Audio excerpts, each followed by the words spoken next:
વાત હવે હવામાનની કરીએ તો રાજ્યમાં આગામી 3 દિવસ હજુ પણ કોલ્ડ વેવની આગાહી કરવામાં આવી છે. ઠંડીનું જોર જે રાજ્યમાં યથાવત રહેશે. સૌરાષ્ટ્ર અને કચ્છમાં 3 દિવસ કોલ્ડ વેવની આગાહી છે. 4.2 ડિગ્રી તાપમાન સાથે નલિયા સૌથી ઠંડુ શહેર નોંધાયું. રાજ્યમાં આગામી 3 દિવસ કડકડતી ઠંડી અનુભવાશે.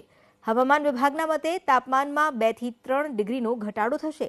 કચ્છ અને સૌરાષ્ટ્રમાં જૂનાગઢ જિલ્લામાં કોલ્ડ વેવની પણ આગાહી કરાઈ છે. રાજ્યમાં સૌથી ઠંડુ શહેર નલિયા રહ્યું.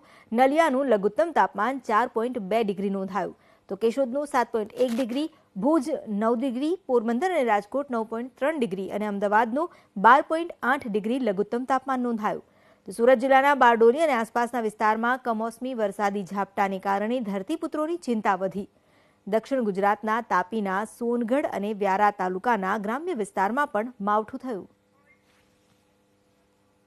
अगले 5 दिन में मोस्टली गुजरात रीजन ड्राई रहेगी, वेदर मोस्टली ड्राई रहेगा. टेम्परेचर देखा जाए तो मिनिमम टेम्परेचर अगले 2-3 दिन में 2 to 3 डिग्री फॉल होने का संभावना है.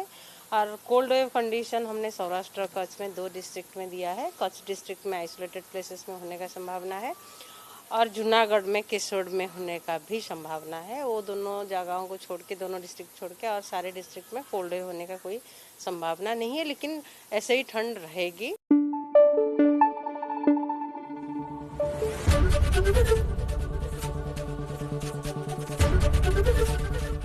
एबीपी अस्मिता, गुजरातनी अस्मिता.